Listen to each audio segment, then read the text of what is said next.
can do. He's still making wingers look like jagaloons on the blue line, and the way that he can control offensive possessions is a really good fit with a Minnesota offense that loves to have all their D involved in on the action.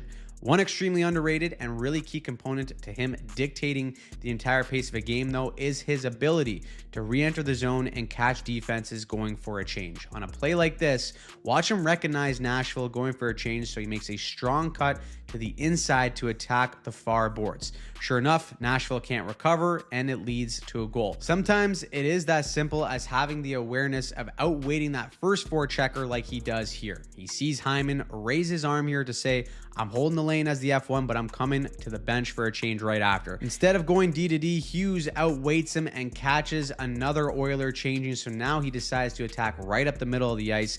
Clean entry to an eventual goal. When Hughes is on the ice, he decides what pace the game is going at, and that is something only very few can do.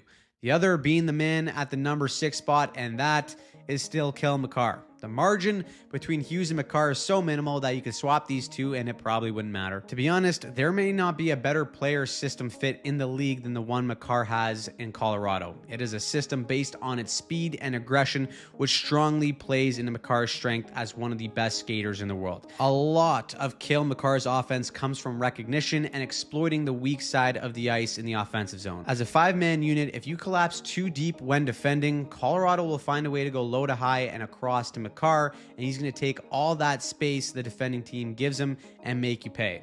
If you get spread too thin and aren't tight enough to close the seams, Makar will activate and will connect on a dangerous cross-ice play that usually finds a way into the back of the net. Damned if you do and damned if you don't. On the defensive side of the puck, the Avs play an aggressive man-on-man system that works really well because of their team speed to close in on offenses. For a player like Makar, his skating and edge work is a perfect fit in the system where he can close gaps very quickly. Whether it's anticipating a cycle play down low for a breakup or closing in to abruptly force the puck carrier into uncomfortable spaces, Makar is able to control the game through his mind and feet. Just looking at how both Makar and Hughes' game translate to playoff hockey, Makar still has the slightest edge for me for the best defender in the world title, but that might all change with Hughes being on a different team for this postseason run.